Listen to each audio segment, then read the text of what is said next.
are of course in Fortnite Chapter 6, and it's safe to say that a lot of people have found its new storyline pretty confusing. But trust me, it's not. The Chapter 6 storyline is actually rather simple, to be honest, with it being really interesting at the same time, and it actually ties into a lot of previous Fortnite events. So in this video, I am going to be fully explaining the Fortnite Chapter 6 storyline so far, because trust me, it's really not that complicated and you'll actually like it a lot. Now, to start things off, we need to head back to the Remix Finale live event, where after watching Juice WRLD, we woke up in the bridge to reunite with Hope and Jones, and Hope led us to the Chapter 6 island. However, following right behind us was a shard of the 0 point. After Chapter 4, the 0 point just blew up, leaving just very powerful shards of it scattering across the Omniverse, with one of these 0 point shards following us through the bridge and into Reality 783, which is where it then crashed onto the Fortnite Chapter 6 island of Oninoshima. Yes, for the first time, Epic are actually giving their islands official names, and the name of the Chapter 6 island is Oninoshima. Now, this Japanese-based island of Oninoshima actually holds a lot of history. You see, centuries ago, the island was home to two very important syndicates in Fortnite lore, the Fox Clan and the River Guard, and as we learnt in Chapter 4, they have always been rivals. But at one point, they were at full-out war and would battle constantly. And one day, the Fox Clan had enough. They wanted to destroy the crap out of the River Guard and take over the island for themselves. But the special thing is about the Fox Clan is that their powers come from their masks. And one day, the person who usually makes the masks for the Fox Clan decided to start adding demonic, evil magic inside of the masks that would of course make the masks extremely more powerful. But this was good for the Fox Clan. They can finally wipe out the River Guard using evil, powerful magic. At least, that's what they thought. The magic that was put into their masks was so powerful, it all started to get out of control. Just out of the blue, killing innocent people and damaging the island. It was all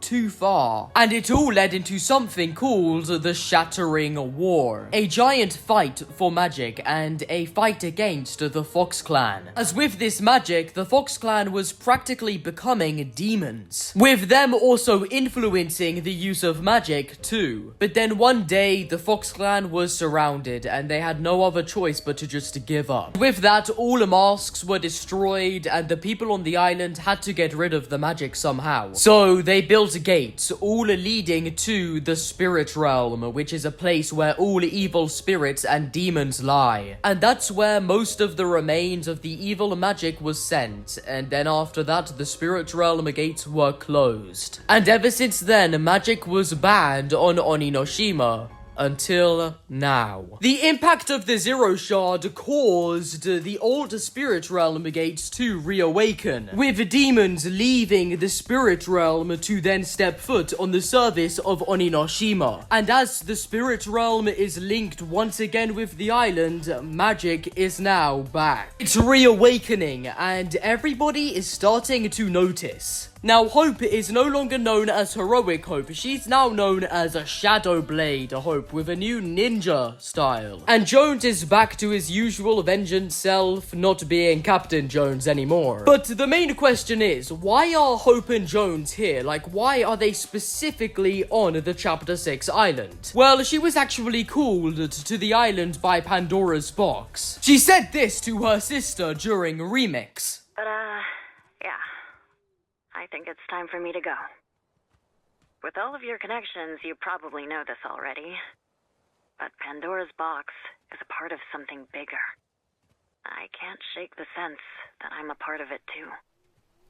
I don't know where I'm going or when we'll see each other again. So yeah, for some reason, Hope was guided to the island by the Oracle to fix important matters related to Pandora's box, and of course, Hope brought Jones with her. But yeah, as of now, Hope and Jones are actually looking for the 0-point shard that landed on the island. I came here searching for something, a strange and powerful artifact. Let's just say, it doesn't surprise me that this island's myths and ancient magics are waking up. So the Oracle, or Hope, saw a prophecy of the 0-point shard, and somehow the shard is the key to painting the bigger picture of Pandora's box. Now, when Hope landed on the island, she met this guy named Kendo, who is a resident and a samurai of Oninoshima. And when the two met, they instantly clicked, becoming very good friends. Kendo is also confused why all of the magic is starting to wake up on the island again, so he joins Hope in search for the 0-point shard. But when looking around, they came across one of the demons that came to the island by the Spirit Realm gate. And this demon's name was the Night Rose, and she was kind of like leading the new pack of demons. Well, at least that's what it seemed. Hope and Kendo then chased the Night Rose throughout Seaport City, and then across the whole island, until the Night Rose reached a Spirit Realm gate, and that's when a much larger demon came out. This big-ass demon being named Shogun X, and he is actually like the main alpha of the demons on the island. And this was our main introduction to the main villain of Fortnite Chapter 6, Season 1, Demon Hunters. But wait, I thought the Night Rose was the main villain of Chapter 6, Season 1. She wasn't very nice in the trailer. And well, this is actually because the Night Rose is being puppeteered by Shogun X. Yeah, she's being full-on controlled by the demon, I'm not even joking. The Night Rose actually used to be a normal girl who was very interested in demonic magic. However, one day, Shogun X approached her and completely took over her. And for centuries, the Night Rose has practically been puppeteered by Shogun X. Moving on, Kendo has lived on this island for practically the whole of his life, and he actually has 2 siblings. Kendo has a sister named Jade, who is very curious about the island's history and magic. However, she is also very reckless. More on that in just a bit though. The two also share an older brother named Daigo.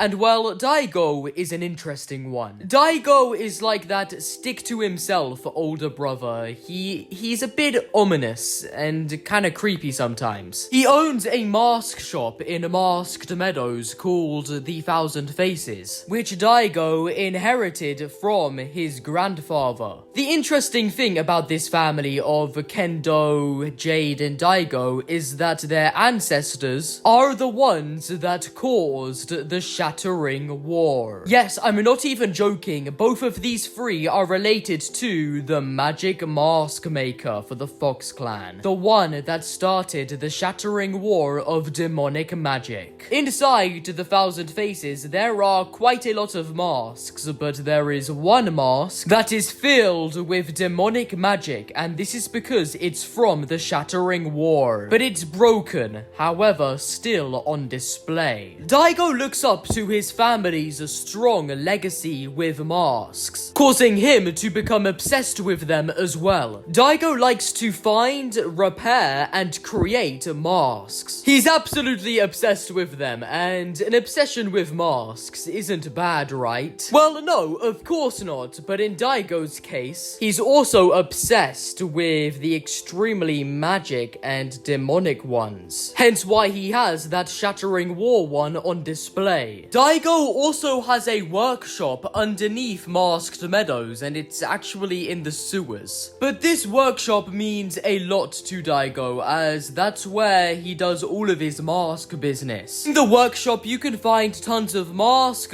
books, and machinery. And this all helps Daigo to build and repair masks. Believe it or not, this workshop is actually a very crucial part of Fortnite Chapter 6, but more on that in just a a bit. A few weeks into Season 1, Jade goes missing inside of the spirit realm. Yes, and Kendo needs to find out what actually happened to her. And Kendo has his suspicions on Daigo, as he refuses to talk about it. When confronting Daigo, he states that Jade is cursed by the demons, and so he made her a mask to protect her. But at the same time, Jade was also investigating the influx of the demons from the spirit realm, and she was actually investigating the portal at Night Shift Forest, but then she accidentally slipped into the realm itself. Yeah, that is the case, and now Jade is stuck in there. And when looking into the portal, you can literally see her face. Now, this confused many on the island because it's always been said that only demons can enter the spirit realm. However, if you are wearing a mask that holds demonic magic energy, you could technically be classed as a demon and fall into the spirit realm. And well, Daigo did admit to giving Jade that mask, so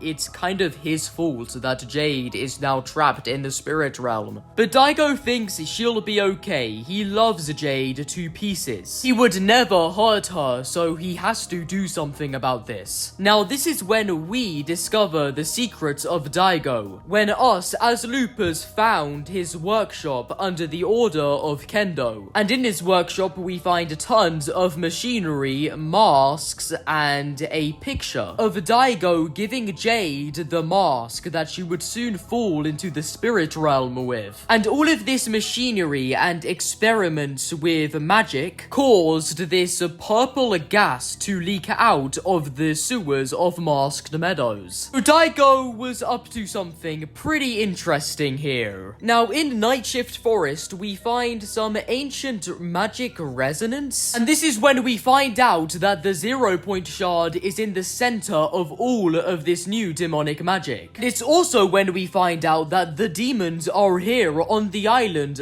for the 0 Point Shard itself. And luckily for the demons, they actually locate the shard itself before Hope does, which they then take it to the spirit realm, leaving only energy of it at its crater. About a month later, Godzilla comes to the island, and so does Monarch, who helps the loopers take down Godzilla. Also, a large pickle factory gets built near Hopeful Heights. But at the same time of everything, Jade is still trapped in the spirit realm. Now, when the 0 Point Shard flew across Reality 783, splinters of it scattered across the Chapter 6 island. And we had to collect these splinters as Kendo believes that it could be the key to getting Jade back. Also, Hope makes us eliminate one of the demon guards, who then drops a demon map. And this map does reveal to Hope that the 0 Point Shard is currently in the spirit realm.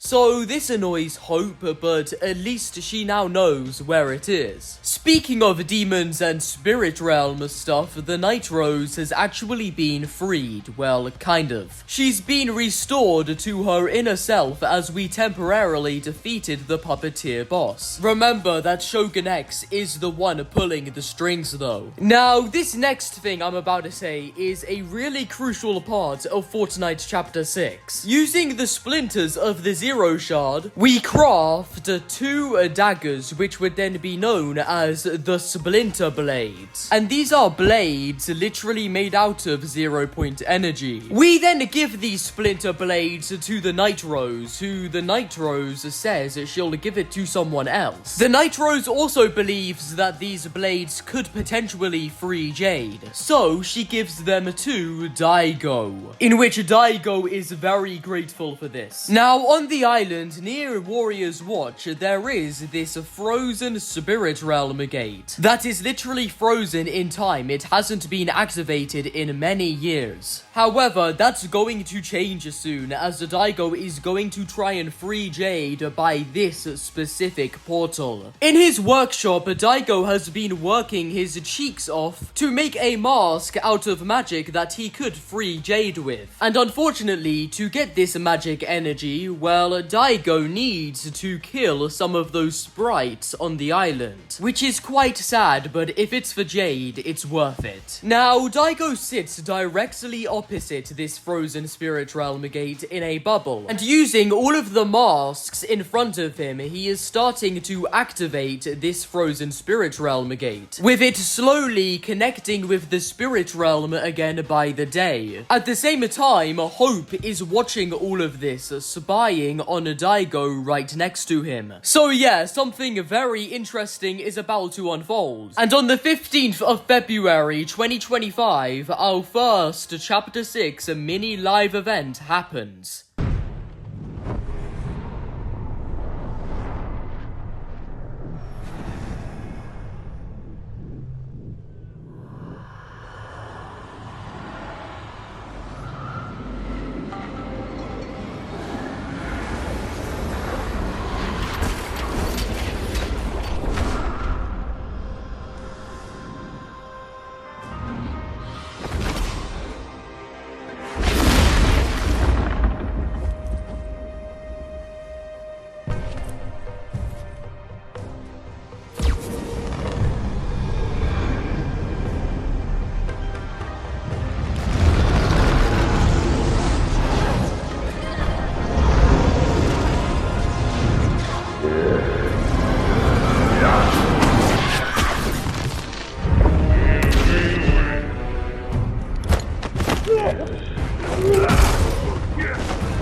In an epic showdown, Daigo defeats Shogun X using his splinter blades. And well, this successfully frees Jade, so yay, Daigo has done it. But for some reason, the Spirit Realm Gate is now gold, and gold bars are coming out of it. And this gold causes everyone on the island to become a bit greedy. Now Jade reveals that in the Spirit Realm, the demons tried to break her, but they failed.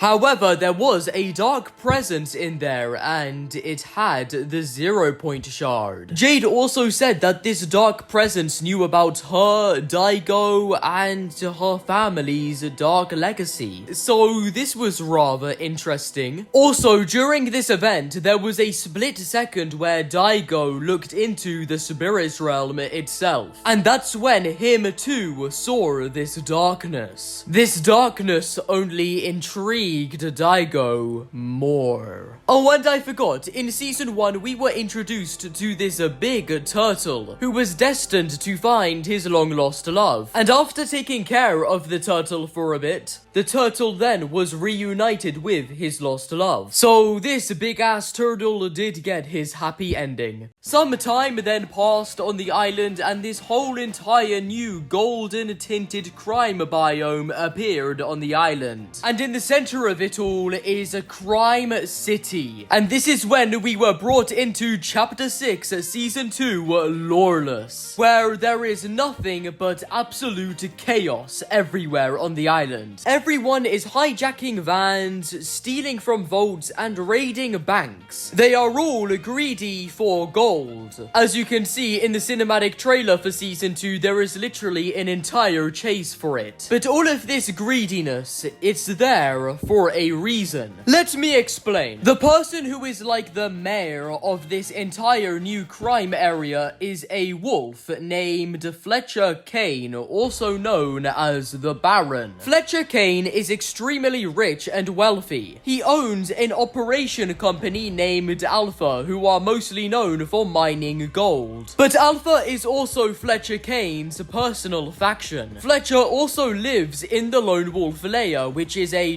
giant mansion in the new crime area. Now, what's the deal with this guy? Like, why is he so important to Season 2? Well, you see, Crime City used to be known as Crimson City, and the whole surrounding area was known as Crimson, and people happily lived here. Until one day, Fletcher Kane was elected as mayor of this new area, and the first thing he did was bring all of his banks and other Alpha operations here. But the most important thing that Fletcher did was raise inflation on the entire crime area. And he actually raised the inflation and tax by a lot, and I mean a lot. Fletcher is a greedy ass guy, and all of this tax inflation made it very hard for people to live in the crime area, almost impossible. So the residents of Crime City revolted, all becoming outlaws. And to this day, they all steal from Fletcher Kane, and their overall goal is to take him down. But Fletcher is powerful because he can just raise tax whenever he likes. So he technically steals from the outlaws, and he also hires agents to physically do it for him. So yeah, it's like a war between Alpha and the outlaws. And apart from Fletcher Kane, literally everybody in the Season 2 Battle Pass is an outlaw, all working together to steal from Fletcher Kane. Now, Hope is not really an outlaw. She is still trying to locate the 0-point shard. Well, even though she knows where it is, she just needs to retrieve it now. And she is still working very closely with Kendo and Jones. Speaking of Jones, he has moved to Demon's Dojo, where he now discusses with the Night Rose. The Night Rose is also helping to retrieve the 0-point shard, but she feels that something darker is on its way, as the Night Rose feels very uneasy, but it's probably nothing. Also, after Shogun X was defeated, the Night Rose has been permanently freed. Jade has also moved from the Frozen Gate to this little hut near Masked Meadows, and she's just kind of laying low, you know. But yeah, Jade is extremely worried about her older brother, Daigo, as she knows that Daigo is now really intrigued by this darkness within the spirit realm, the one that has the 0-point shard and wants Daigo. Jade thinks that Daigo isn't strong enough to face this dark presence, as according to Jade, it will only take him. But do you think Daigo cares about what others think? Hell no. As of now, Daigo is laying very low in his workshop, so trying to think of something that he could face this darkness with. Daigo did also move the Shattering War Mask down with him. Daigo is actually an extremely crucial character of Season 2, probably the most crucial, but more on that in just a bit. Now, around the island, there are black markets, and these are the places where the outlaws lay low. One of these outlaws being an opossum named Skillet, and he is kind of like the alpha of the outlaws. Yeah, and he gets us to steal a lot of stuff from Fletcher Kane. But then we meet up with Valentina, who we have to protect whilst she's hacking into Fletcher Kane's safe in Outlaw's Oasis. Fletcher Kane is also a bit like Kato Thorne. He owns quite a few resorts, but he's mostly known for his mining and obsession with gold. gold. Like, literally, just to look at the crime biome, there are tints of gold everywhere, and this all comes from his mines. In Season 2, there is also this outlaw named Big Dill, who is a pickle, and he was born in the Kappa Kappa factory. Big Dill is also a rapper and a part of the Tasty Boys, alongside with the Brat. And he is mostly known for his song Run Amok that he sings during the Chapter 6 Season 2 cinematic trailer. Now, what does Fletcher Kane want? Well, he wants to get rid of the outlaws on the island. So basically, he wants full power, and he also wants to specifically eliminate Midas. A bit of history: before Fletcher Kane took over the crime area, he was actually very good friends with Midas. Until Midas ditched him and became an outlaw due to all of the crazy things that Fletcher was doing. And Fletcher took this as a betrayal from Midas, so he now fully targets him. If any of you see Midas in the field, you know where to aim. I want those golden hands mounted on the walls of my study. We have a Midas sighting, sir. Then why are you talking and not shooting? At the same time of all of this, we also help Cassidy Quinn steal one of Fletcher's favorite cars. Sir, they took your car when we weren't looking, and retrieve my stolen vehicle, or I'll retrieve your worthless hides. There are outlaws in my home. What am I paying you for? Eliminate them! So Fletcher is being driven crazy, and he is also the first person to receive voice lines in Fortnite Chapter 6. Well, Fletcher and his henchmen, of course. And Fletcher just keeps raising the bounty for Midas. He wants him down. The bounty on Midas just went up tenfold. If you want to become wealthy beyond imagining, bring me the man with the golden hands. Alpha team's down. They need backup.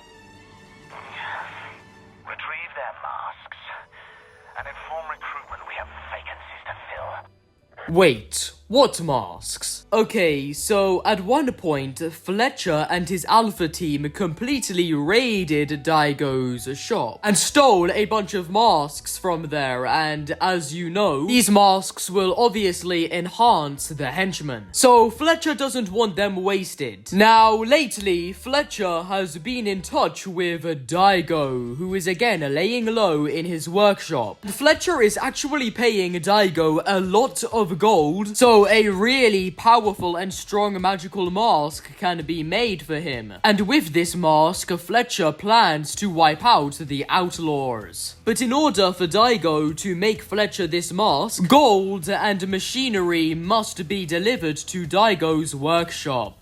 Alpha Team 3.0 is on the move. But, sir, what's the mission here? Daigo gets the gold he needs, and I get the power he promised. That's all you need to know. The machine's been installed in the workshop, sir. Finally, some good news. Daigo will be pleased. Petty superstition should keep the locals away from Daigo's workshop. But if curiosity gets the better of them, you know what to do. As Daigo doesn't want anyone knowing that he's secretly working with Fletcher Kane. At least that's what Fletcher thinks. Now, with the help from Alpha, Daigo's workshop has been fully restored. And newsflash, Daigo will be repairing the Shattering War Mask and giving it to Fletcher Kane, with it already actually being repaired. Tell me again, what does it look like? Well, it's a mask. And it glows. But not with light. Something more, sinister. Perfect. It glows with demonic magic, and Fletcher actually thinks he's going to be getting this mask. But he's not. Daigo isn't stupid. He's not going to give the current villain on the island a much more powerful mask that could just wipe anyone out in an instant. No, Daigo wouldn't do something as stupid as that. Instead, Daigo will most likely betray Fletcher with him using the mask for himself. And it seems that Daigo will be using this mask against the Dark Presence.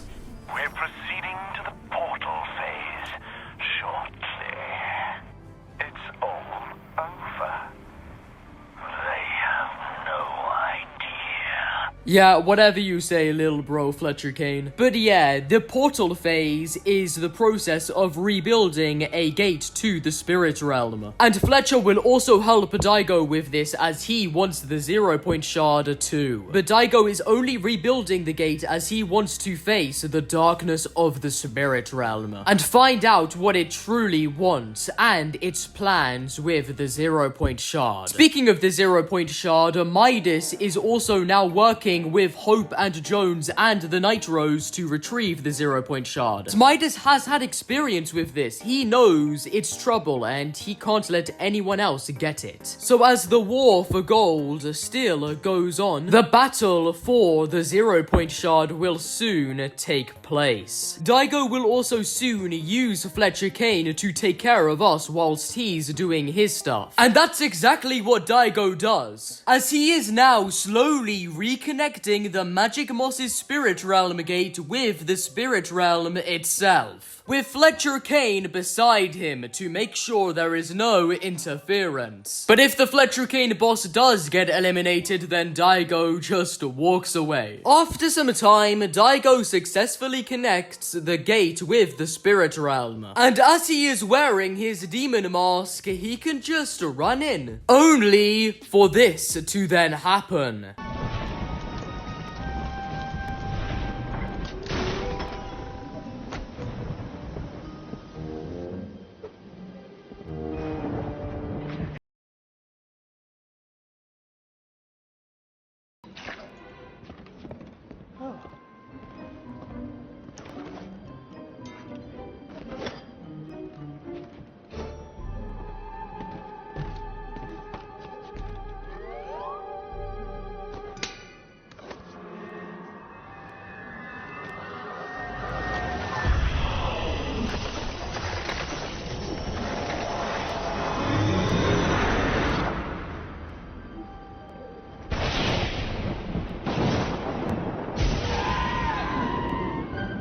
In hopes of confronting this dark presence, Daigo gets turned into a full-on demon by this dark presence. This right here, by the way, is not the dark presence itself. It's just a puppeteered mask that the dark presence is using to completely wipe out Daigo's mind and transform him into a demon, who is now fully puppeteered by the dark presence. So Daigo is kind of getting Nitro's treatment here. But of course, this demon version of Daigo is much stronger than Prime Nitro's. He can also teleport now, which is what he does to sneak up on the Tasty Boys in his workshop. Now, whilst this was all going on, this moon-sized ship started to slowly but rapidly make its way towards the island, only for this moon-sized thing to be revealed as the Death Star. Yes, from Star Wars, and this brings us into Fortnite Chapter 6 Mini-Season 1 Galactic Battle. Yeah, that's the official name of this season. It's not called,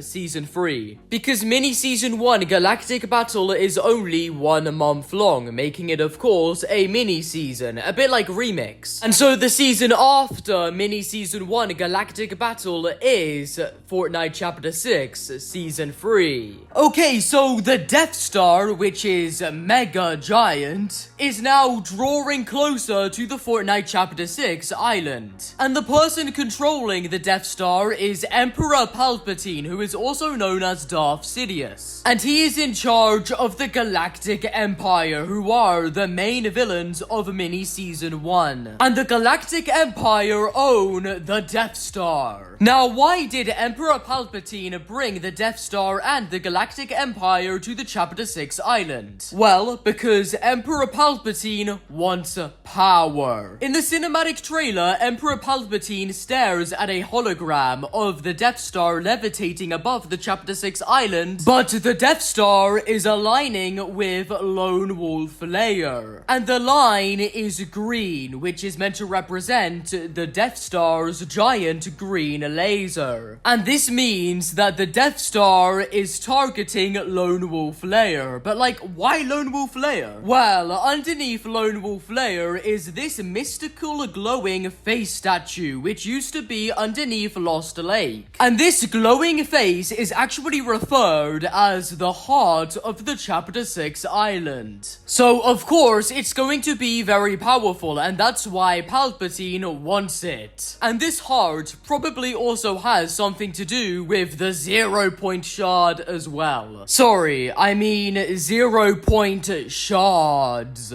As it has now been confirmed that there is more than one 0 point shard circulating around the Chapter 6 reality. And of course, the Dark Presence holds one of them in the Spirit Realm. Now, Mini Season 1 is split into 5 parts. The first part being Imperial Takeover, which is where the galactic battle begins. The Galactic Empire are sent to conquer the Chapter 6 island, starting off with Captain Phasma, who leads the army of First Order Stormtroopers, who are scattered around in bases across the island. But Captain Phasma herself lays low at the First Order base, which replaced Demon's Dojo. On the other side of the island is Samurai Darth Vader, who is technically now a Shogun. And of course, he took over Shogun Solitude. So yeah, this entire island has practically been taken over by the Galactic Empire, with even giant star destroyers above the island.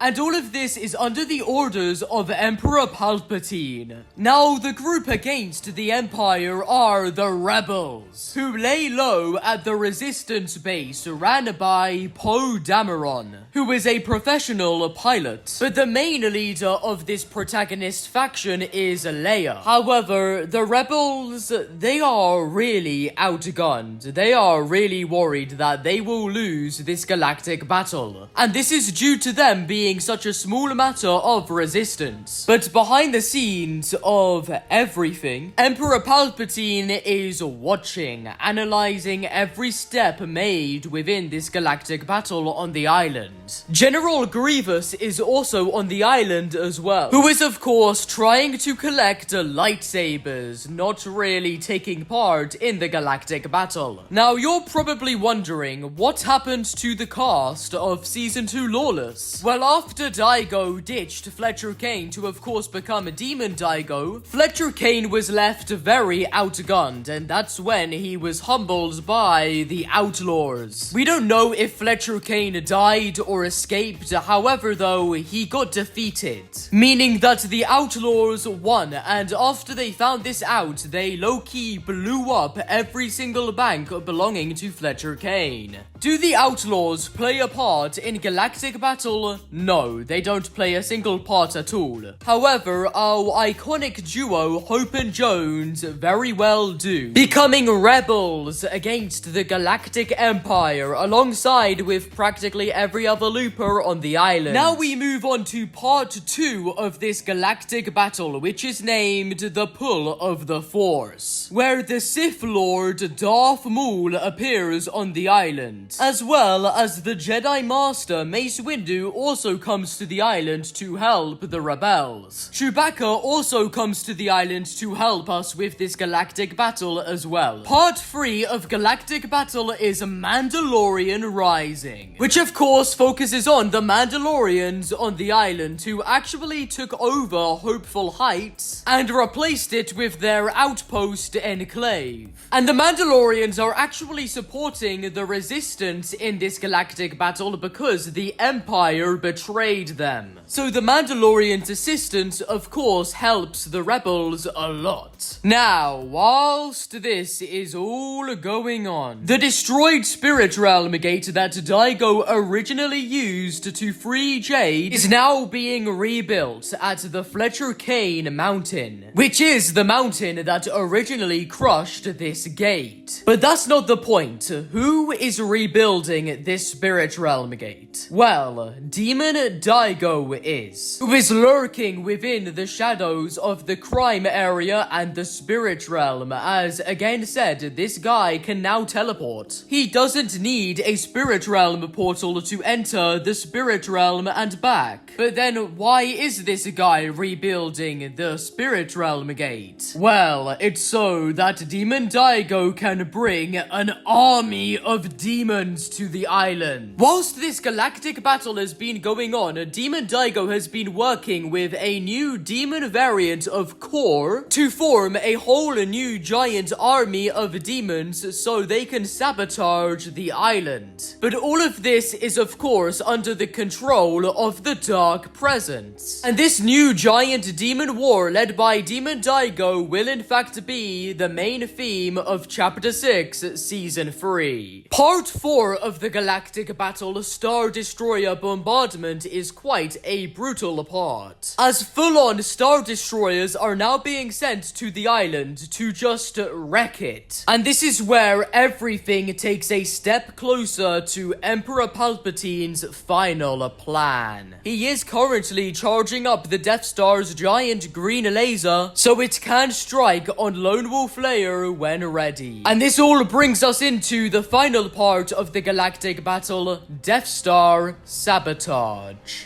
An unlikely band of heroes posing as TIE fighter pilots and their captured X-Wing counterparts have a plan to infiltrate the Death Star. Only if they can disable the battle station's critical defense systems can the final attack run begin. But the mission will not be easy. All in either an X-Wing or a TIE fighter, Hope guides us into the Death Star itself. And from there, we must disguise as either a stormtrooper or the stormtrooper's prisoner, so we can calmly walk past all of the other stormtroopers working on the Death Star. As remember, our goal is to sabotage it by destroying all of the Death Star's defense systems. And this is so the Blue Squadron, who are currently surrounding the Death Star, can get a perfect shot on the defenseless Death Star, hoping this would lead to its destruction. But yeah, we just slowly walk through the Death Star, all being very calm. We can hear Blue Leader, who is currently trying to fight off some of the Death Star's defense. And so far, everything seems to be going smooth. We come across the first defense system that we need to sabotage, these blue generators. Hope instructs us to destroy these, and that's exactly what we do. Moving on, the blue team seem to be making a lot of progress, and after quite a bit of walking, we come across Hope, who is currently disguised as a stormtrooper, and she starts guiding us from now on. And that's when we also bump into Jones, also disguised as a stormtrooper, and he is with Fishstick, who is quite idiotic and uses a rift to go in space. So yeah. Moving on, Hope and Jones are going in separate directions, although we still follow Hope. And for the next few bits, we gotta make sure we are armed, so we pick up some guns. We continue following Hope until we come across the power for the Death Star's guns. And using our guns, we sabotage it, so that's another defense system down, making things a hell of a lot easier for the Blue Squadron outside of things. After this, we reunite with Jones once again, who is now following us, and we end up in this pretty large room where Jones locates the main control panels for the Death Star, and then loosens the Death Star's protective panels, and that's when we see Fishstick floating in space, and we do also see the galactic battle from outside. We then destroy some more defense systems, which caused more of the Death Star's guns to stop firing, and this really helped out the Blue Squadron. And that is the third defense system of the Death Star down. And now, with the Death Star having barely any defense, the Blue Squadron are ready for their attack run. But then Jones gets confronted by two stormtroopers, and after a failed attempt to brainwash, we have now been spotted. That causes the Death Star's alarm to go off. Everyone now knows that we are intruders. So we have to run, and we follow Hope. But whilst doing this, stormtroopers come out to try and attack us. So we just have to run past hordes of stormtroopers. Whilst on the outside of everything, the Blue Squadron are on the verge of beginning the attack. After tons of even more running, we are screwed when we come across an incomplete bridge. So we are kind of screwed, but after some hot wiring from Jones, the bridge extends and we continue running, trying to find an escape from the Death Star, but we just come across even larger hordes of stormtroopers. But after a TIE fighter literally crashes into us, we then fall deeper into the Death Star.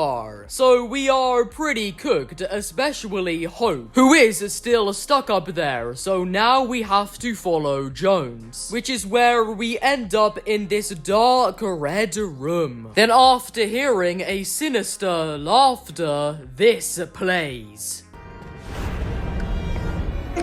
I was right. Transpired has done so according to my design. And that's where the main villain behind Galactic Battle, Emperor Palpatine, rises, with his red lightsaber in hand. And he then attacks us with his lightning powers, which are very strong and do weaken us a lot. But that's when Hope finds her way back to us, with a rift to go, and she throws this rift to go at Palpatine's lightning, which triggers the rift to go and rifts us back to the Chapter 6 island of Oninoshima, just in time for the Blue Squadron's attack. And as it now has no defense, the Death Star is very cooked. So the Blue Squadron's attack does cause the Death Star to full-on explode. However, a bit of debris from the destroyed Death Star lands directly on the Spirit Realm portal, causing it to literally explode and react with a spire. And this was not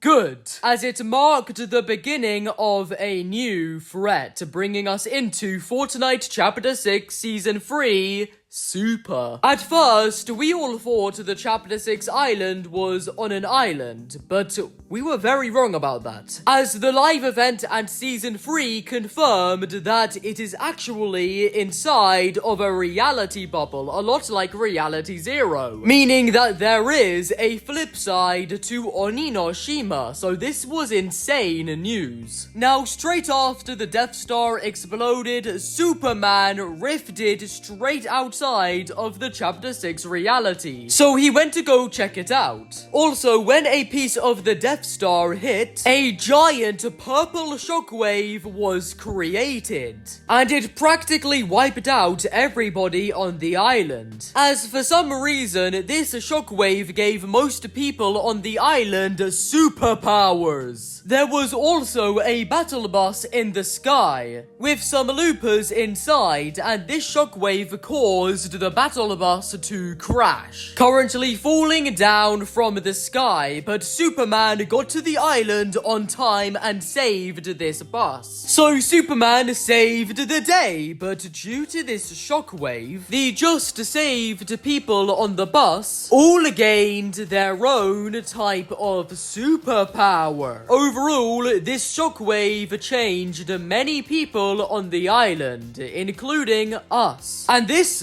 was very fortunate. Not just because a superpower is cool, but because a new empire of demons from the spirit realm were now attacking the island. And this moment was always destined to come, because galactic battle had been leading up to it. On the island was now the Mask Maker, the main villain of Fortnite Chapter 6 Season 3. And he came to the island with his demon army, but he also arrived along with demon spires and monoliths, which were built to destroy this island's energy, and that's what they do to Masked Meadows. Absolutely demolishing it and turning it into Demon's Domain, a huge temple, which belongs to the new demons on the island, and of course to the Mask Maker himself, as that is the demon's new base. But all of this was directed by the dark presence inside of the spirit realm. But the main threat of this season is the Mask Maker, who is actually Daigo. But it's the corrupted demon form of him that we saw in Lawless, as the dark presence is now practically puppeteering Daigo, but he is now known as the Mask Maker. And due to this puppeteering, the Mask Maker is really strong. Now, the lieutenant of this new demon army on the island is actually Core from Chapter 2 Season 8. But it is a new variant of her known as Mercenary Core. And unlike the Mask Maker, she is not a demon. She actually bound herself to the dark presence, with then the Mask Maker building Core a new mask, making her stronger than ever. Alongside with this, we have the demon spires, which are not good. They are practically the demon's main weapon, as again said, they destroy this island's energy. And at first, you can really tell that they are doing their job. So, yeah, the island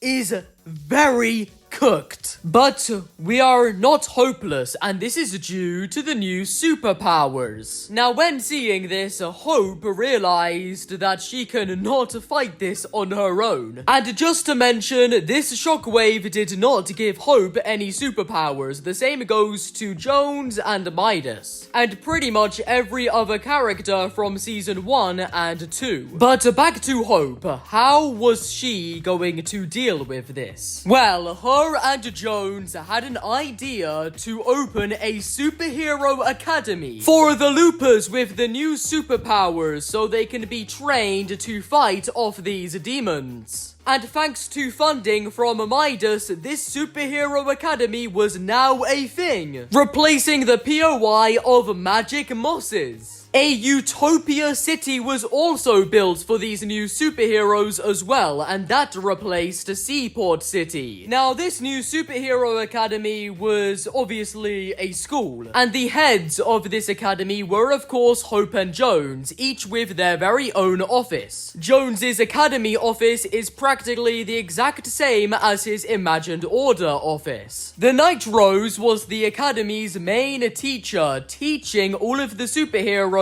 combat and tactics. Also, the academy had Fishfic as the gym teacher, Joss as the chemistry teacher, Peely as the flight teacher, and Robin and Superman also volunteered as teachers for the academy as well, alongside with also fighting for this academy too. So yeah, this superhero academy was going well, and Hope actually decided to name it Supernova Academy. Now, just a school is not good enough to defeat these demons, so Hope put together a new superhero team named the Supernovas, and they will of course represent the Supernova Academy. And the new Supernovas are the heroes that were on that very battle bus. So that's Light Rider, a superhero with res energy superpowers, who surfs on pure res energy. Kill Switch, which the best with guns, and he is the Academy's tracker and hunter. He is also the most smartest when it comes to tactical battles. Haley Sky, the cheerleader for the Supernova Academy who turns into a storm beast. Morgan Mist, a goth chick with dark shadow powers. Synthwave, who was listening to music when the shockwave happened,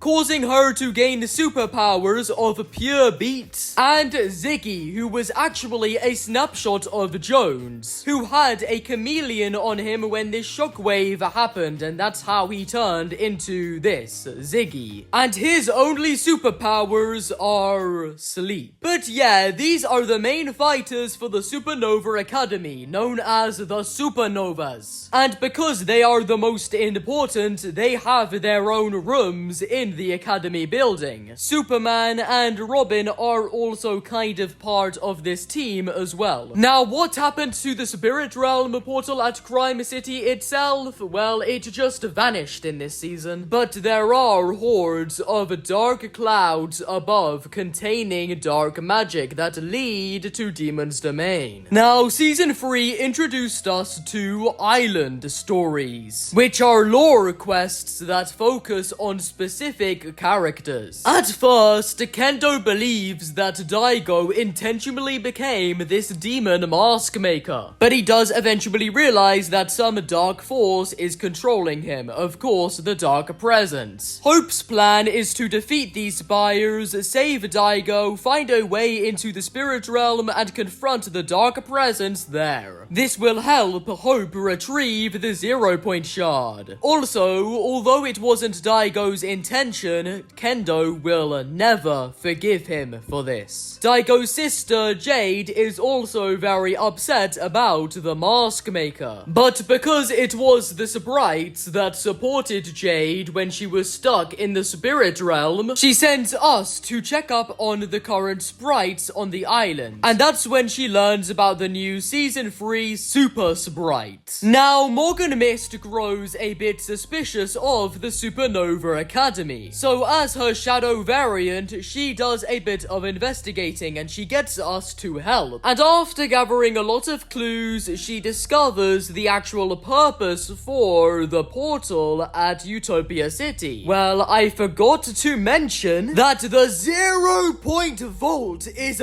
back in Season 3, no joke. And a portal in Utopia City is connected to it. And when bringing a sprite near the portal, Midas comes out of the vault, who compliments Morgan's spying skills and says that the 0 Point Vault will be used to store the 0 Point Shard when we get our hands on it. But to do that, we need to confront the Dark Presence. And in Season 3, it's been confirmed that the Dark Presence is currently working with the Storm King. Yes, the last reality beast. And this confirms that the spirit realm is now connected to the last reality. But it seems that this was somewhat always the case, as the spires seem to be powered by cubes. The mask maker isn't just attacking the Battle Royale island with the spires, he is also attacking the Lego reality with them. But yeah, then Hope admits to using Midas to fund this superhero academy, which could be a little bit of a risky decision, but honestly, Charlie Wen seems to be making Midas more of a main character. At the beginning, the Supernova team didn't really get that along, but after many battles,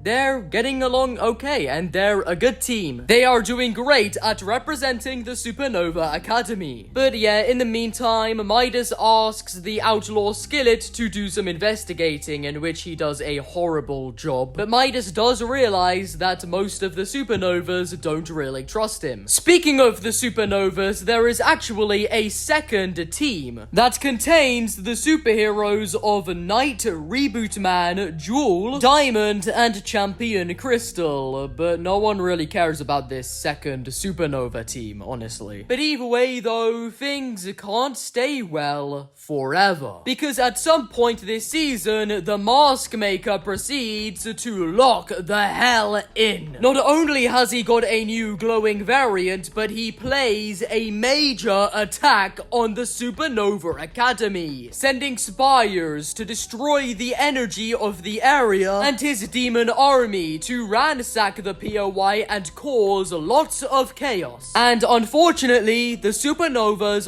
lost this fight, and they had also lost the Supernova Academy building, because although the building itself is still standing, it's very vulnerable and was left abandoned. When hearing about this, Hope was nothing but hella pissed off, saying that she now does not care about freeing Daigo. She wants this Mask Maker dead. Because if you don't know, there is still a little bit of Daigo left inside of the Mask Maker. But the Dark Presence brainwashed him too much. This man is now very powerful and has practically no control. The Mask Maker is also starting to attack the island itself with demon monoliths, which are like 10 times worse than the spires. And I think you can see why. Now, all hope may be gone for the Superhero Academy building, but for the Supernovas themselves, yeah, they're still a thing, and they are all angry and upset. Even after the fact that Jones literally graduated them. Honestly, the Supernova Academy meant a lot to them, and they will make the Mask Maker pay. Because nobody is playing games anymore. The Supernovas are our only hope, and all of the anger inside of them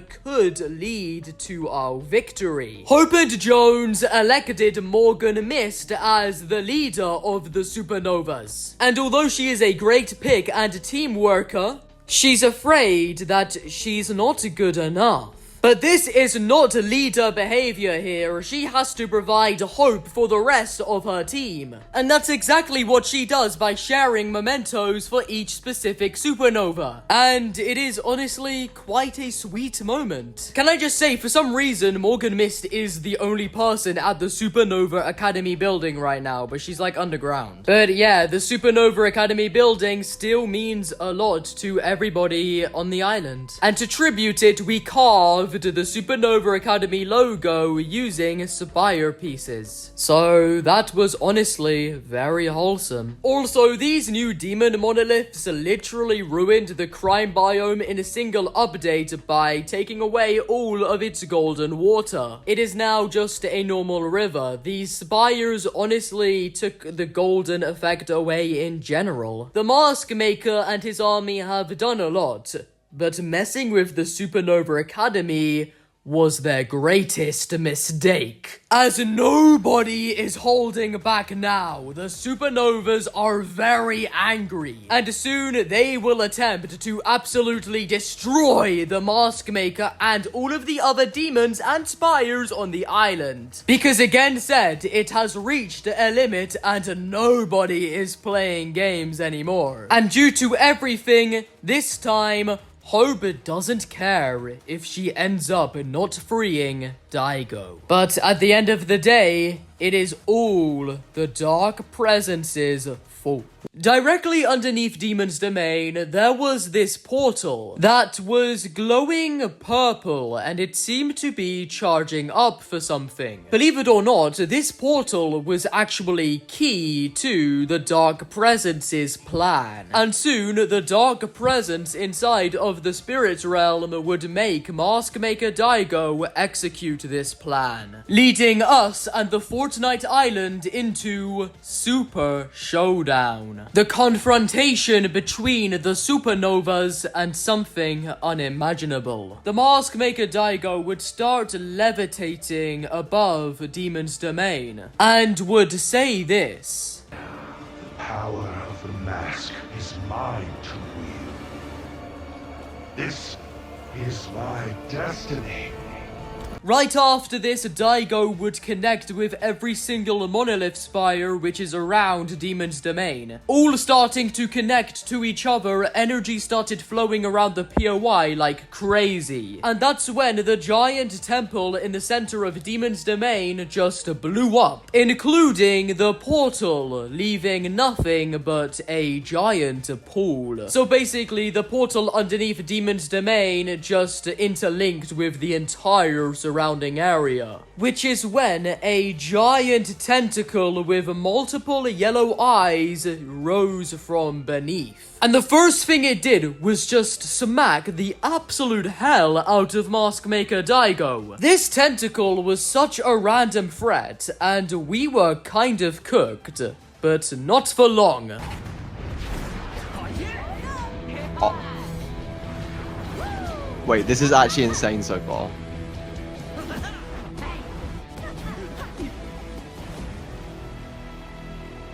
Yep, the supernovas were now here to help us. And as this tentacle was literally attacking us and the island using power from the 0 point shard, each supernova had their turn of fighting this giant tentacle. With, of course, the leader of the supernovas, Morgan Mist, finishing it off. In defeat, the tentacle then sunk underneath Demon's Domain, and the supernovas won! At least that's what they thought, because 3 more giant tentacles then rose from beneath the pool. Us or the supernovas would not be able to take these down. So we were pretty cooked this time. However, that's until Superman came along and chopped one of the tentacles in half and beat up the other ones, for the 3 of them to then sink back into the pool in defeat. After this, Superman destroyed every single spire monolith around Demon's Domain, and then just left the island. No, I'm not even joking, we just saw this guy dip. But yeah, at least we won against that tentacle thing, but what even was that? Well,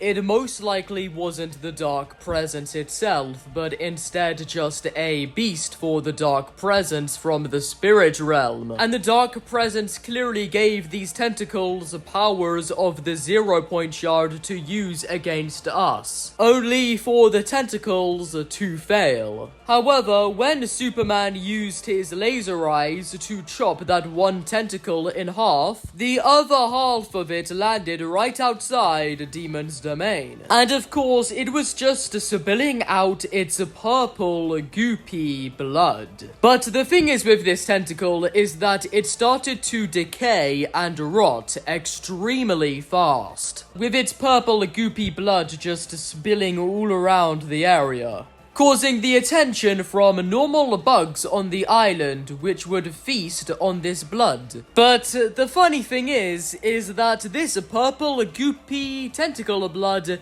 contains genes relating to the last reality, meaning that this blood is not only contagious, but it is dangerous and contains some real messy genes. So when these normal bugs feasted on this tentacle blood, it changed them, making them somewhat stronger. They were now bugs from the Spirit Realm. All thanks to the last reality and Spirit Realm genes inside of this purple goopy blood. More specifically, it turned these bugs into Onimorphs, which are of course Oni, which means demon mutated bugs. And these extremely early Onimorphs would just hide in hives outside of the tentacle. But yeah, we won against that giant tentacle. However, this tentacle was just an obstacle towards a threat much worse. A threat that Superman kind of caused by chopping that one tentacle in half. An Onimorph bug invasion was about to occur, and as it shares the same blood as the tentacle from the Spirit Realm, the Dark Presence had the opportunity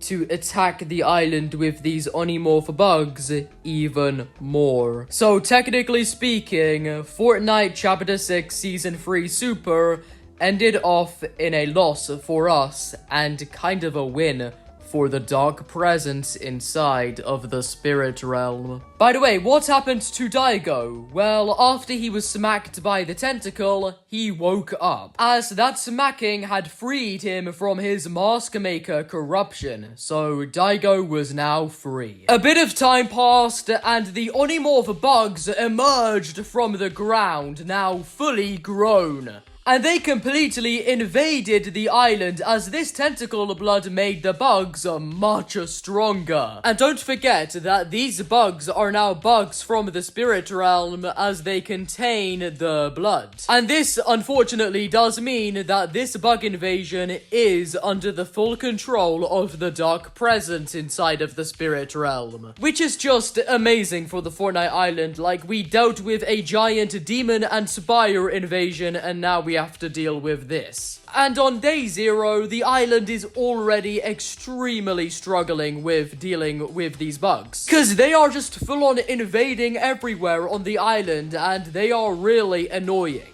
And they are also a giant threat to the island. So the people were pretty cooked, but that is until the Power Rangers rifted onto the Fortnite Chapter 6 island and set some ground by exterminating many of these bugs and rescuing the people affected. So yeah, now that some order has been stored in this bug invasion, the Onimorph bugs fled off and started to create their own hives, leading us into Fortnite Chapter 6, Season 4, Shockin' Awesome. The bugs carved out their own blue slurpy biome, which was just a massive hive for them. And to do this, they completely destroyed Lone Wolf Lair and flooded frogs. This hive was known as the main base for the bugs. It was the main alpha hive. The bugs also completely destroyed Crime City and turned it into a hive. And they also went for the just recently destroyed Demon's Domain, turning it into Demon's Debris, a new hive for the bugs.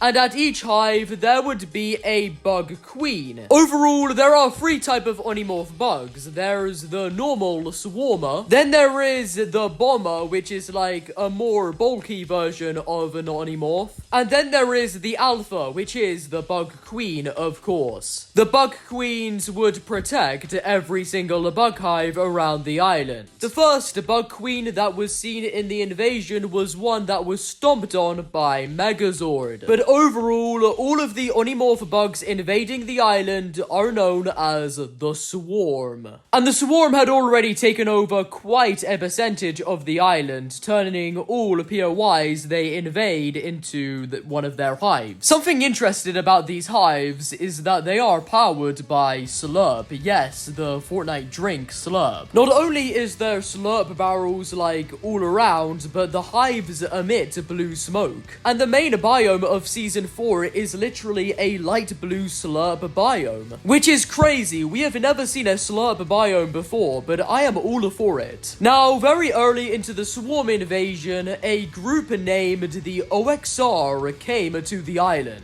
And they are kind of like a military group. OXR stands for Onimorph Extermination Rangers. And the OXR's only purpose is to exterminate all Onimorphs. Because believe it or not, Onimorph bugs have existed before in other universes. We just don't really know much about that though. The OXR are actually a giant group. And when the board found out that a swarm are now invading Reality 783, many OXR Rangers were sent to Oninoshima, the Chapter 6 island of course, so that they can defeat the swarm, save the island, and also do a bit of research on these Onimorphs in the meantime. The first thing the OXR did when they got to the island was create bases around some of the hives. They created one around the Crime City hive, and that was then the location of Ranger's Ruin was formed, but that base was teared to shreds by the bugs. The swarm was close to making a hive where that one train station was, but the OXR stopped the bugs from doing that and made a base there. there, which the bugs then destroyed, turning that POI into Swarmy Stash. But right beside Swarmy Stash lies the main and largest OXR base on the island, which is just known as OXR base. But it is the main base for the Onimorph Extermination Rangers. Now, the OXR would provide the island gear to deal with this bug invasion. For example, the Lead Spitter 3000, which is like a new minigun for bugs. And the Swarm Strike, which lives up to its name of striking the swarm with rockets.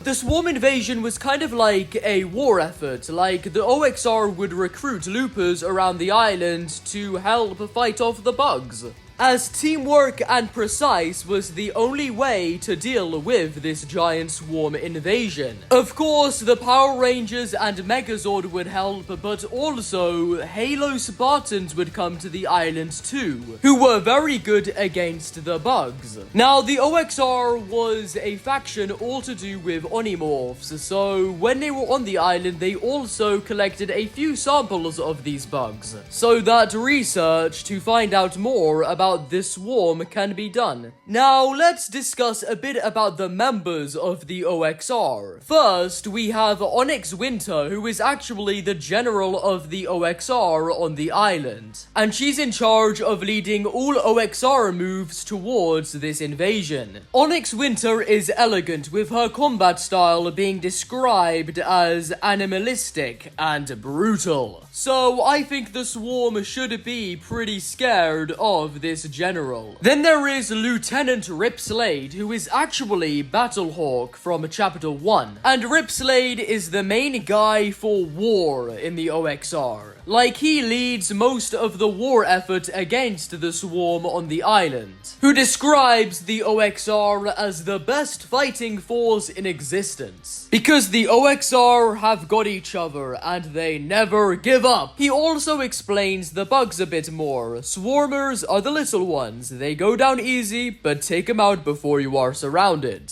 Bombers will hit you with projectiles. Keep an eye on the sky when they are on the field. And the queens, well, they are really big ones. Scary and powerful. Again, you can find a bug queen at every hive, but the OXR normally leave the bug queens to Megazord, which absolutely slays the queens in a matter of seconds. There is also Agent Patch, who is a panda, and he is a very skilled agent of the OXR. And overall, Agent Patch, Onyx Winter, and Ripslade are like a triarchy. They are the main three of the OXR on the island. And the three of them sometimes speak to us by the car radio about the war effort. Infestation's worse than we thought.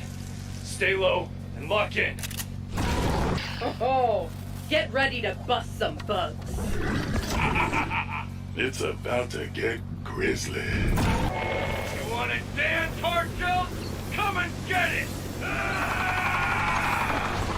As you can tell, the OXR are extremely locked in. They've always been ready for it, as Onyx Winter does actually reveal that generations of OXR assets have been in hiding, waiting for the swarm to re-emerge. Which is interesting. Again said, we don't know anything about the past OXR and the swarm. But the OXR aren't just on the Fortnite Chapter 6 island, they are actually probably in a lot of universes. Another member of the OXR is Yumi, who is actually a K-pop star. And let's just say, she is the visual.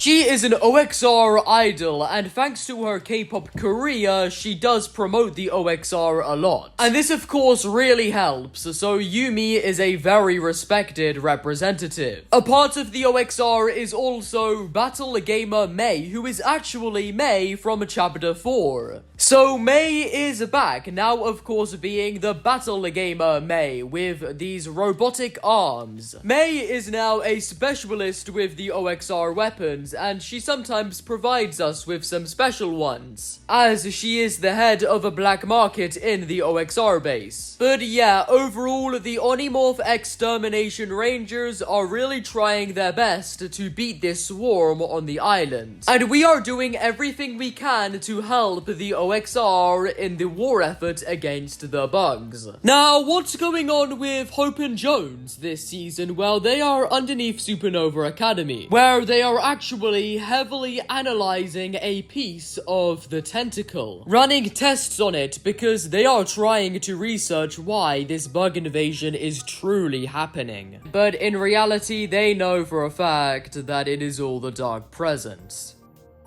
Hope's best bet is to now take this fight to the Dark Presence inside of the Spirit Realm, as she needs to end his literal torture towards Reality 783. Hope is also struggling with her visions once again, as she's been seeing much less, meaning that this is one of the only times where she doesn't know what happens next, and to be fair, Hope is kind of scared. Jones is also in a pretty uncomfortable position right now as well, as these bugs are distracting his plan of retrieving the 0-point shard. So the Fortnite Island is a bit doomed in Season 4. But yeah, now in Season 4, Daigo is free. He is no longer the mask maker Daigo demon that he was in the last season. He explains that after he was freed, Jade embraced him with open arms immediately. However, Kendo was more cautious, as Daigo was very arrogant and he sees himself as a fool for falling for the Dark Presence. But as of now, the island is just grateful that he is back and that the Mask Maker demon is no more. However, Daigo does explain that the veil between this world and the spirit realm is thinning, and it's as if a creature is slamming against a glass wall between our realms, and he is of course referring to the Dark Presence in the spirit realm. And also that the cracks are growing, and Daigo does not know what will happen if it shatters. Daigo is now at an OXR base alongside with the Night Rose, who does say similar things to what Daigo had just said. Kendo and Jade both spawn in a separate OXR base, and well, Kendo's kind of going in his emo era, saying that all his life he'd been waiting for a teacher, a purpose, but now it's time for him to carve his own destiny. No more waiting. Kendo was like this last season as well, by the way. Jade is also very sad this season as the bugs killed the sprites. Yeah. The bugs killed the cute sprites. And those sprites was really the only thing that Jade had, so she's very sad. Something pretty funny is that when Daigo kills some of the bugs, he says, "Go back to your master insects." Where he's of course referring to the Dark Presence, but yeah, again, everyone, including Daigo, the Night Rose, Kendo, and Jade, are helping the island win against this swarm. That's why most of the crucial storyline characters are now at an OXR outpost. The only characters who are working on their own thing during this war effort are of course Hope and Jones, as they are planning the finale and trying to get an understanding of why and how this is all happening. It all extremely stresses them out, yes, but it introduces us to their plan, known as the Spirit Realm Siege. And this plan revolves around 3 steps.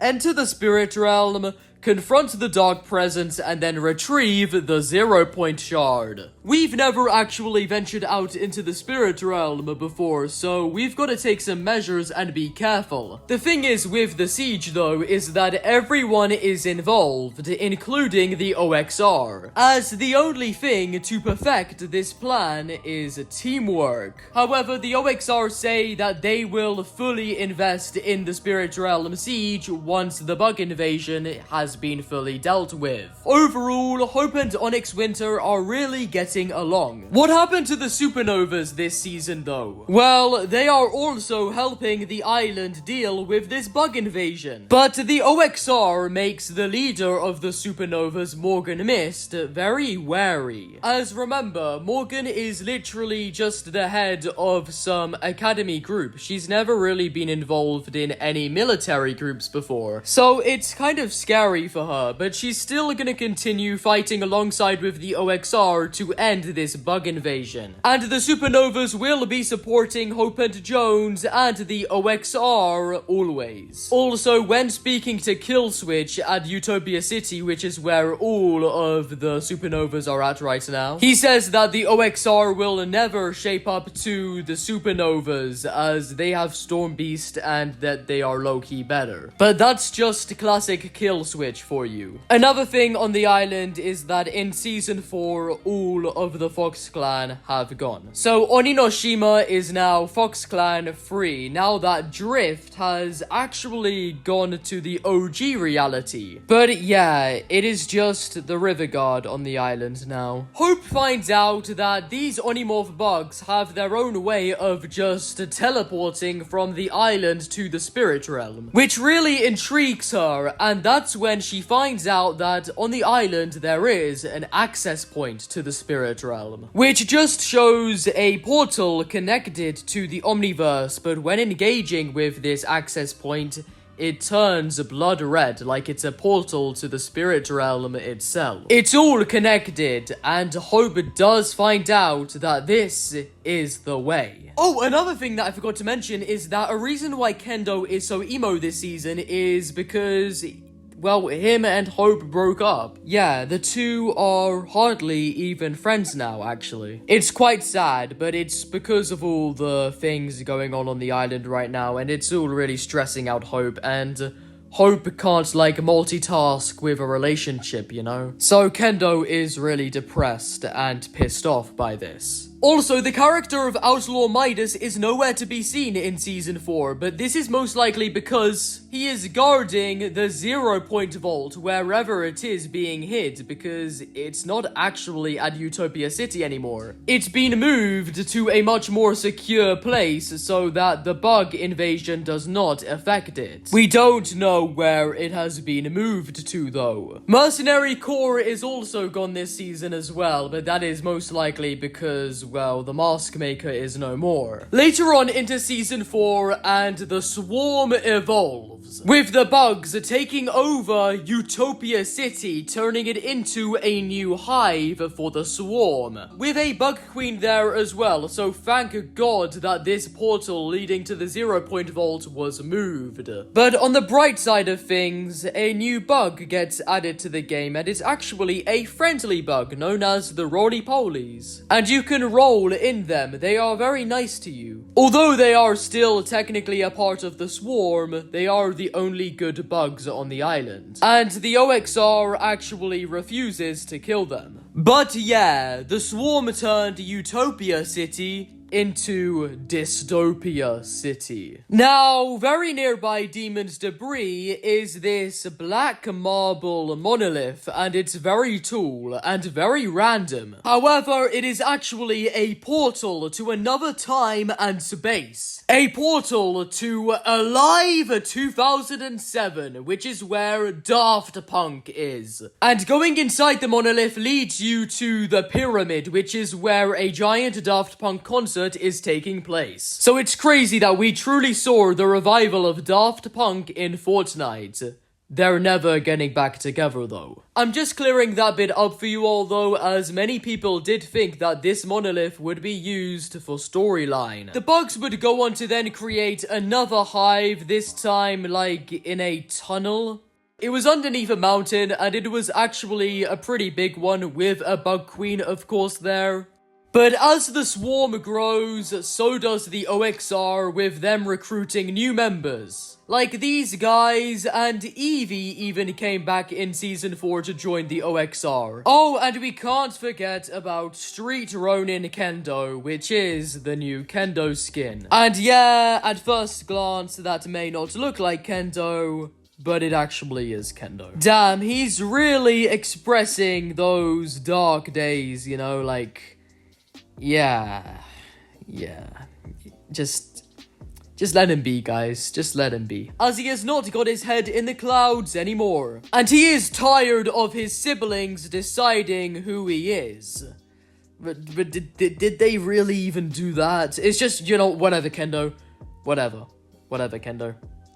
You go, girl. Be yourself. But yeah, Kendo is now more involved with the OXR, as like he even wears an OXR helmet now and defeats a lot more bugs. I think if Hope saw this, she would probably be laughing her ass off. Speaking of Hope, she made some new discoveries. She found out that she could use Bug Queen eggs from the spirit realm to maybe, like, weaken this access point and grant herself a better way into the spirit realm. She made us kill a Bug Queen to test if her theory was correct, and it actually was. Now, in the last few weeks, the OXR had really been locking in a lot more, killing a lot more bugs. All thanks to us, Megazord, and all of the others on the island helping. All signs were starting to show that the swarm was getting a lot weaker. And then, at one point, the bugs just vanished. All of them. They were fully defeated by the OXR. This guy called Dr. Theodore Fliesby, which is like some new fly underneath Supernova Academy, explained that the bugs don't just leave for no reason, as they were pretty close to destroying this reality, may I just say. So it's very likely they all just ran back to the spirit realm. But either way, the swarm was now gone on the island, and that us and the OXR had won. Which brings us into the rebuilding phase. The Supernovas helped rebuild Utopia City and Supernova Academy. The OXR perfectly restored every single outpost affected by the bugs. But most importantly is that the bug biome was completely filled up and kind of restored. Well, there was this new POI named Bugswater Beach, and it was actually a museum which showed off some things that were used in the swarm invasion, like Megazord's sword, some corrupted rocks, a poster, and even merch. Another thing is that magical night shift trees started to grow around Demon's debris, turning the POI into Dreamy Domain. So Fortnite really did get the good ending here. And everyone on the island was extremely happy that we had won against this bug invasion. However, Guima from K-pop Demon Hunters started to invade the island with demons. But that is when Huntrix, the band from K-pop Demon Hunters, showed up and slayed many of these demons. None of this is canon to the spirit realm, by the way. This was a very short thing for some reason. It was quite random, but it was like, oh well. It didn't mean anything at all towards the Fortnite storyline, although Yumi was all in for it. But yeah, many on the island were just very shocked, but relieved that the bugs are now gone. But now that this is the case, all focus was shifted onto the spirit realm siege, with Hope now reversing the access point, meaning that we could just enter whenever. Well, not really. Daigo actually gave Hope his splinter blades, so she could use them to break into the spirit realm by the access point. And so far, the plan is looking good, but it's just not 100% ready yet. Although it is very near, and everyone is involved. And soon, the access point will be moved to where Fortnite Chapter 6 will end off. As by the time this video comes out, the Spirit Realm Siege live event takes place in less than a week. Soon we will actually enter the Spirit Realm. It's honestly crazy, and we will see the Dark Presence as well. So, buckle up guys, we've got a lot to look forward to. But yeah, that is the entire of the Chapter 6 storyline explained, and I'll be making an updated version of this video in the Simpson season. Out of all seasons in this video, I spend more time talking about the Shock and Awesome storyline, as it's very messy. It's a very messy storyline, honestly. But there is still a lot, and it is still amazing, and I cannot wait for this chapter to finish off with the Spirit Realm Siege. Also, I apologize if this video does feel a bit rushed. I'm actually going on a vacation very soon, and I want to get this video out for you all ASAP. But hopefully it's okay. And yeah, thank you all for watching. I hope you all enjoyed this video. Please like this video and subscribe to my channel for more content like this. And why not join my Fortnite Discord server? The link is down in the description below.